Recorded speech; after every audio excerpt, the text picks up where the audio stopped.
Hi, welcome back. I'm Jeremy Foster. Thanks for watching this course on Node.js and the Internet of Things using Intel Edison. This final module of the course continues on with IoT examples for showing the concepts that you've learned so far. We looked at the creation of a single device project, but now we need to talk about and create some examples that employ multiple devices and explore the methods available for getting them to communicate with each other. It's my opinion that an IoT scenario is by definition connected and is not extremely interesting until it's involved in scenarios with the cloud and with other devices. One device, no matter how smart you make it, is really just a gadget. Anything on the Internet of Things has value based on its ability to communicate and relate with humans, with the world, and with other things. The Internet of Things is all about collaboration. There's a term for device communication, and of course there's an acronym as well. We call it D2D, or device-to-device communication. When devices relay information back up to the server, to cloud services for instance, we call that D2S, or device-to-server communication. As far as devices talking to humans with LEDs and screens or with haptic feedback, well, that's just classic UI, user interface.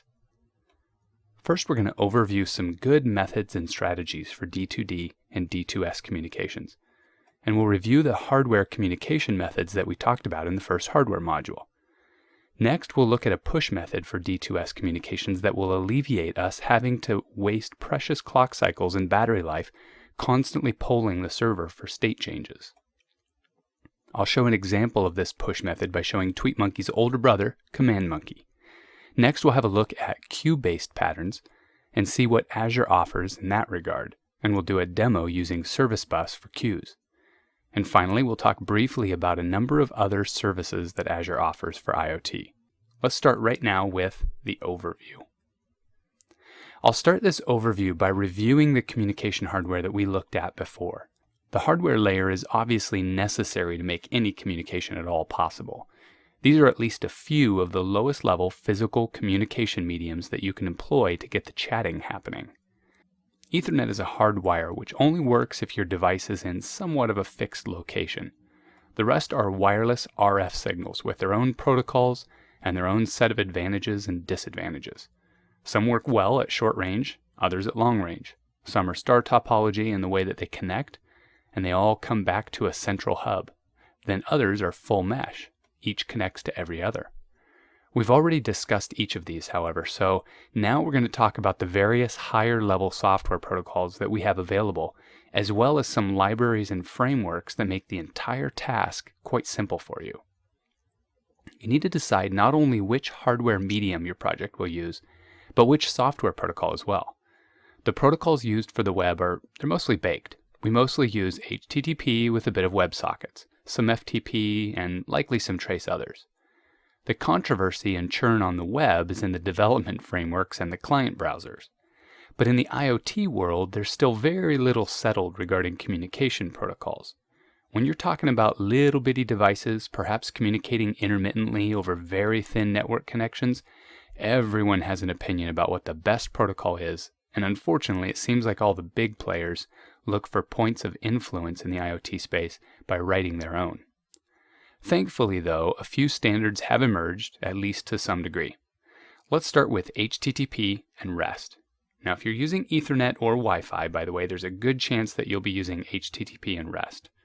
Hardly a dedicated IoT protocol, HTTP has been around for a long time and is the ubiquitous language of the Internet. Perhaps that's why it's rather popular with devices as well. If your scenario isn't bothered by having the relatively small HTTP header tags or the stateless HTTP request response exchange cycle, then it's great to reuse what you already know and stick with HTTP.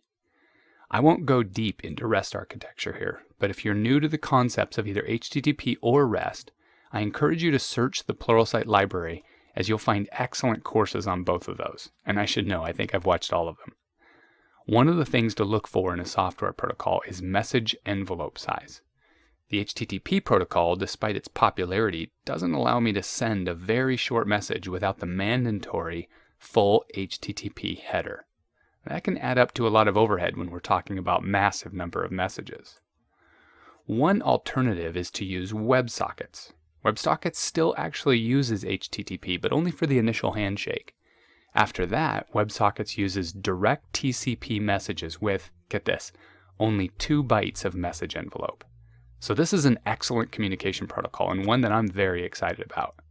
Do know that WebSockets are better for what I'll call live communications, where both ends are present.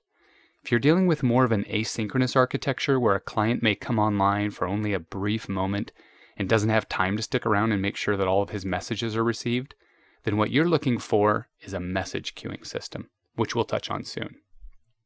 COAP, which is not a message queuing system, attempts to solve some of the issues with HTTP for use in D2D and D2S communications while still maintaining easy mapping back to HTTP so it can play well with the web as it works today.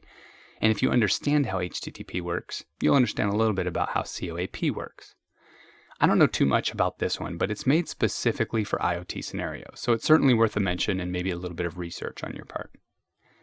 DDS is a networking middleware that may improve on HTTP and COAP in that instead of a request-response model, it implements a pub-sub model that's publish and subscribe.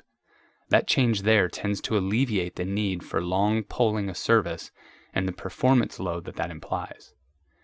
AMQP is an extremely popular and useful protocol. This is the most prominent of the message queuing systems I was referring to. It's actually more of a protocol standard that's implemented by many different message queuing protocols. We'll talk more about message queuing and all the specific implementations of AMQP really soon. MQTT and XMPP are rather popular, but I have to mention those separately because although they're message queuing protocols, they don't actually conform to the AMQP standard. Besides the hardware medium that you use to communicate and the software protocols that carry the messages, you'll likely want to know what your options are for communications platforms and frameworks to make communication easier. There are a lot of them, but I'll name a few and their pros and cons as I see them. MQTT is a really light and simple protocol, and that makes it attractive. I know advocates for this protocol would claim that it's mission ready, and I know that they'd be able to bring up a few good examples. I'm not a fan of the fact that this protocol is proprietary and doesn't implement the AMQP protocol, but I'm still hopeful about MQTT.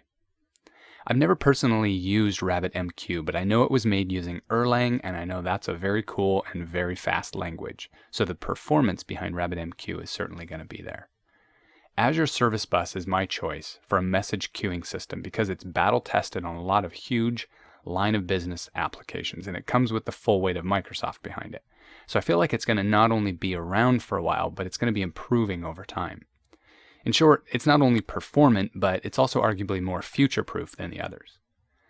Nitrogen.js is a framework that sits on top of Azure Service Bus and takes care of a lot of the busy work that you'd otherwise have to do yourself, like provisioning, authentication, authorization, and admin interfaces.